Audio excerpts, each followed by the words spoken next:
بابا اشفاق احمد نے نئی نئی گاڑی لی تو گاڑی ٹکرا گئی کہیں مجھ سے، میں گاڑی چلا رہا تھا، تو بابا نے مجھے کہا کہ تم چلاؤ اور اس کو معاف کر دیا جس نے گاڑی میں ٹکر ماری. تو میں نے کہا بابا آپ نیگیٹو ہی کبھی نہیں ہوئے کسی کے بارے میں؟ بابا نے مجھے کمال کی بات بتائی، کہتے ہیں تجھے پتا ہے میں نے مثبت رہنا کہاں سے سیکھا؟ میں نے کہا کہاں سے؟ کہتی مائی نورا سے. میں کہا یہ مائی نورا کون ہے؟ کہتی ہمارے گاؤں میں دانے بھون کے بیچا کرتی تھی، اس کی عادت تھی وہ کبھی زندگی میں شکی ہوئی ہی نہیں، اس نے کبھی نیگیٹو بات ہی نہیں کی. تو میں جب ایف ایس سی کر کے گیا نا گورنمنٹ کالج سے، تو بچوں نے کہا اشفاق تمہیں تب مانے کہ تم نے 12 جماعتیں سائنس کے ساتھ پڑھی ہیں، اگر تم اس عورت کے منہ سے کوئی شک کی بات نکلواؤ، غلط بات، نیگیٹو بات کرتے. میں نے کہا مسئلہ ہی کیوں نہیں؟ کہتے میں نے لٹھے کا سوٹ پہنا، نیچے میں نے چپل پہنی، ہم چلے گئے اماں کے پاس. اماں کی عادت تھی سب کو تھوڑے تھوڑے دانے مفت میں کھلایا کرتی تھی، سب کو دانے. کہتے پتر خیر ہے آج مجھ پہ حملہ کرنے آ گئے ہو؟ کہتے اشفاق نے تم سے بات پوچھنی ہے. کہتے پتر میں نے پڑھ عورت، چلے پوچھ لو.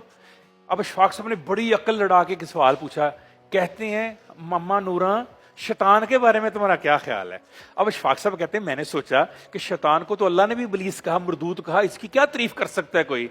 کہتے ہیں اماں نے بغیر سوچے فوراً جواب دیا، پتر باقی تو پتہ نہیں، مستقل مزاج بڑا ہے، جس کام پہ لگا اس پہ ہی لگا ہے. اشفاق صاحب کہتے ہیں کمال کی بات اشفاق صاحب کی، کہتے پتر تو اندازہ لا جس نے مثبت رہنا ہے وہ شیطان سے بھی مثبت ہو جاتا ہے، اور جس نے مثبت نہیں ہونا وہ رحمان کے خلاف بھی باتیں. تو مثبت رہیں.